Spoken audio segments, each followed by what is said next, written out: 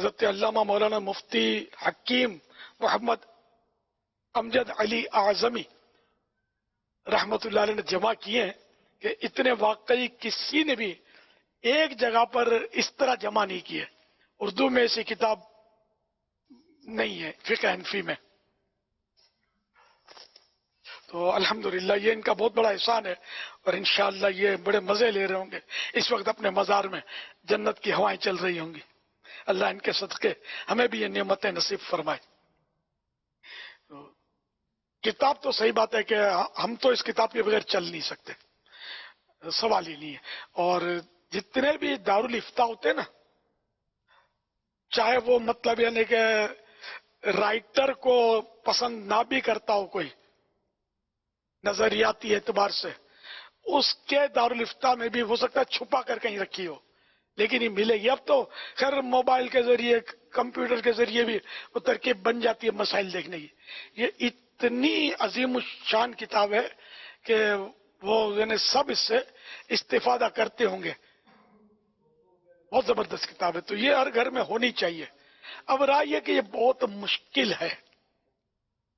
یہ جو آپ کالج میں لوگ پڑھتے ہیں، یونیورسٹی میں پڑھتے ہیں، لاکھوں روپے خرچ کر کے پڑھتے ہیں، تو ان کے علوم مشکل ہوتے ہیں یا بالکل یہ نہیں کہ ایک دم دیکھتے ہی دماغ میں سما جاتے ہیں؟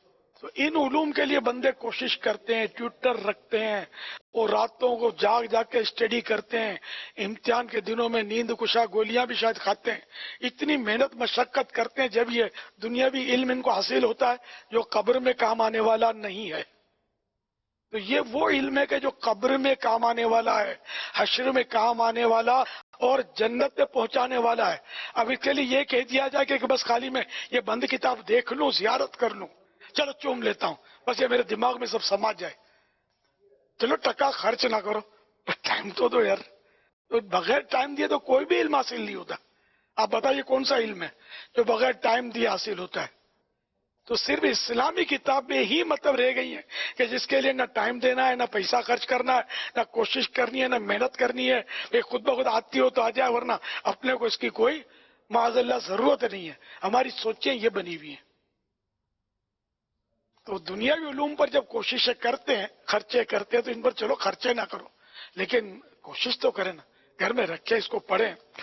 جو جہاں نہیں سمجھ میں آئے علماء سے رجوع کریں. قرآن کریم نے دعوت دی ہے، فَاسْأَلُوا أَهْلَ الذِّكْرِ إِن كُنتُمْ لَا تَعْلَمُونَ. تو تم نہیں جانتے تو جاننے والوں سے پوچھو، اہل ذکر سے دریافت کرو. یہاں اہل ذکر سے مراد علماء ہے. تو بغیر عالم کے پوچھے تو گزارا نہیں ہوگا. عالم تو وہ ہستی ہے کہ جس کی جنت میں بھی ضرورت پڑے گی. ہاں ہاں، جنت میں بھی ان کی ضرورت پڑے گی. اللہ پاک فرمائے گا کہ اے میرے بندو کیا مانگتے ہو، تو یہ عالموں کے پاس آئیں گے کہ حضرت آپ بتاؤ آفر تو ہوئی، اب مانگے کیا. یہ میرے حدیث پاک کا میں مضمون بیان کر رہا ہوں. تو عالم وہ ہستی ہے، جنت میں بھی ان سے مشورہ درکار ہوگا. تو یہ کہ دنیا میں بھی ان سے مشورہ کر لیں، مسئلہ پوچھ لیں ان سے، جو مسئلہ سمجھ میں نہیں آیا ان سے اس کے معنی دریافت کریں. یہ تو بغیر پیسوں کے ہماری رہنمائی کرتے ہیں. اب تو گھر بیٹھے رہنمائی ہو رہی ہے. دارالفتاء اہل سنت ہمارا فون نمبر چل رہے ہوتے ہیں، اور کتنوں کے محفوظ بھی ہوں گے.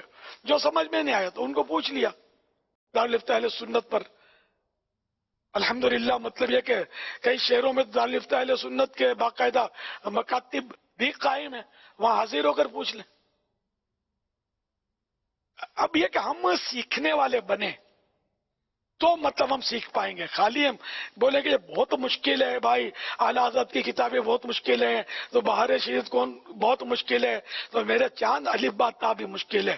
اس کے لیے بھی آپ کو پڑھانے والا اس کی ضرورت پڑی تھی، ورنہ خود بخود آپ نے الف با تا کی پہچان نہیں کی تھی. آپ بچپن میں جائیں اپنی، آپ کو ذرا یاد آ جائے، ہو سکتا ہے. یا امی کو پوچھنا، ابو کو پوچھنا کہ الف با تا کیا میں پیٹ سے سیکھ کر آیا تھا، یا کسی کی ضرورت پڑی تھی سکھانے والے کی ضرورت پڑی تھی. تو بہرحال یہ علم دین ہے، اس کے لیے زیادہ کوشش ہونی چاہیے. دنیا کا علم تھوڑا ہے جس کے لیے زیادہ کوشش کرتے ہیں ہم، اور علم دین جس کا فائدہ دنیا میں بھی ہے آخرت میں بھی ہے، بہت طویل فائدہ ہے، بہت کثیر فائدہ ہے، اس کے لیے کوشش ہی نہیں کرتے ہم، اسے دور بھاگتے ہیں. کتابیں ہیں نہیں گھروں میں، دینی کتابیں کہاں ہیں؟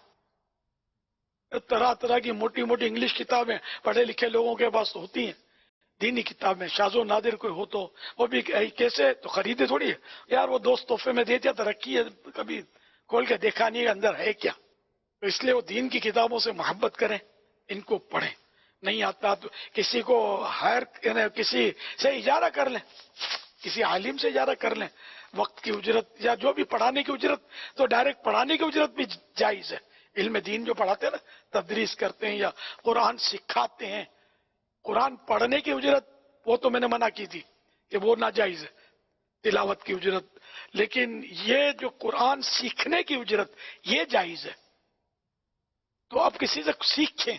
اب تو آن لائن بہار شریعت کورس بھی غالباً ہوتا ہے. صلو علی الحبیب صلی اللہ علی محمد.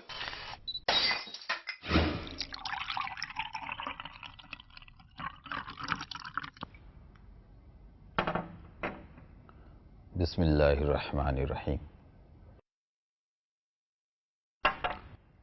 دودھ کا گرنا. ایشیائی ممالک خاص طور پر پاکستان اور ہند میں دودھ کا حادثاتی طور پر گر جانا کسی نقصان کا باعث سمجھا جاتا ہے. امیر اہل سنت پلیز آپ بتائیے کہ دودھ کا ابل کر گر جانا یا کسی وجہ سے چھلک کر گر جانا، کیا اس کے انسانی زندگی پر اثرات مرتب ہوتے ہیں؟ کیا پریشانیاں اور فکر اس وجہ سے لاحق ہو سکتی ہے؟ کیا ہے حقیقت، کیا افسانہ؟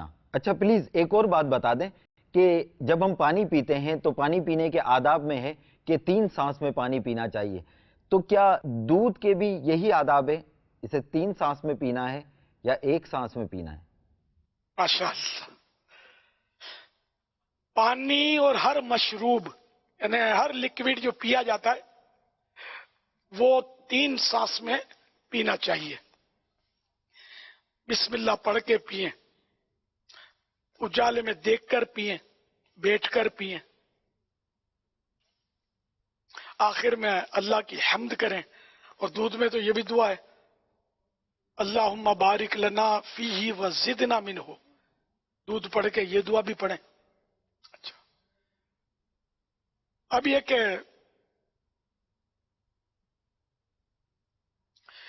دودھ کا گرنا کیا نقصان دہ، یہ اس طرح کا نقصان ہے تو اس میں نقصان تو ہے نا. دودھ پتہ نہیں کتنا، اب تو کتنے کا کلو ہو گیا یار.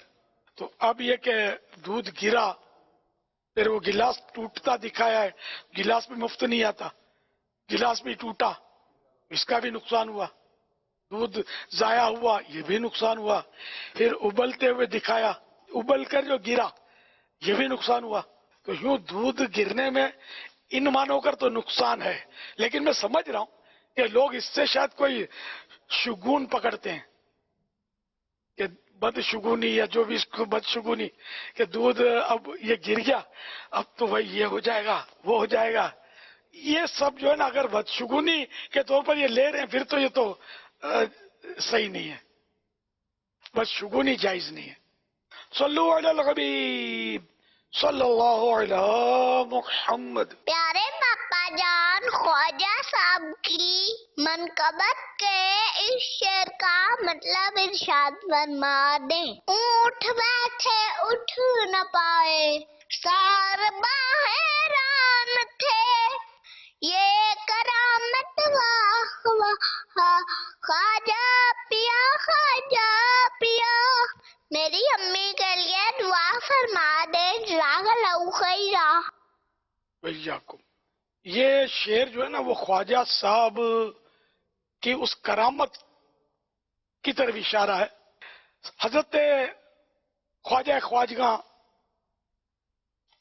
خواجہ غریب نواز رحمت اللہ علیہ مدینہ الہند اجمیر شریف تشریف لائے تو شروع میں ایک پیپل کے درخت کے نیچے تشریف فرما ہوئے. یہ جگہ وہاں کے کافر راجہ پرتھوی راج چوہان کے اونٹوں کے لیے مخصوص تھی. راجہ کے کارندوں نے آ کر آپ پر روب جھاڑا اور بے ادبی کے ساتھ کہا کہ آپ لوگ یہاں سے چل جائیں کیونکہ یہ جگہ راجہ کے اونٹوں کے بیٹھنے کی ہے.